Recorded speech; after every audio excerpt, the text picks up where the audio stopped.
When the waiter at the gala called me Madam and said my husband was waiting, I was confused. I didn't even have a husband.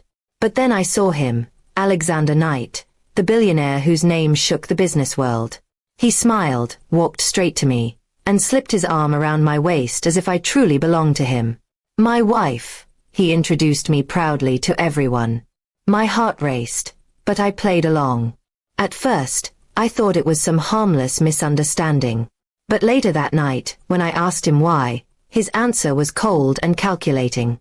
Because it serves my interests. People will think twice before approaching me now. You're convenient. That word, convenient, burned into my mind. He had used me like a pawn, without apology. I expected it to end the next day. But instead, reporters camped outside my door, flashing cameras, shouting questions about the billionaire's secret wife. My peaceful life was gone in an instant. I confronted Alexander again, demanding he clear the air. But he only smirked. Why should I? This benefits me. And if you want your life back, you'll do exactly as I say. That was the moment I swore revenge. He thought I was powerless, just an ordinary woman who would bend under his influence. But he had underestimated me. If he wanted to use me for his game, then I would turn his game against him.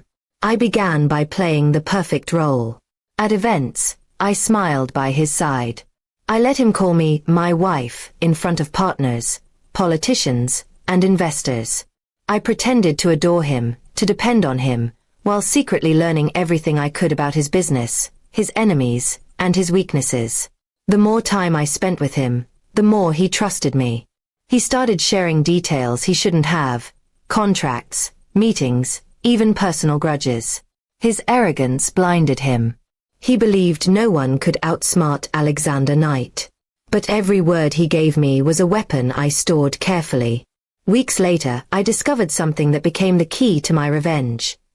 Alexander had a rival, a man desperate to bring him down. This rival had money, but not information. I had both. Quietly, I reached out, passing along secrets that looked harmless on the surface but cut deep into Alexander's empire. As his wife, I was untouchable. No one suspected me. Investors began withdrawing. Deals collapsed. His reputation started to crack.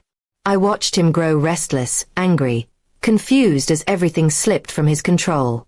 And all the while, I stood by his side, smiling sweetly like the loyal woman the world thought I was. Then came the night of the Grand Business Summit.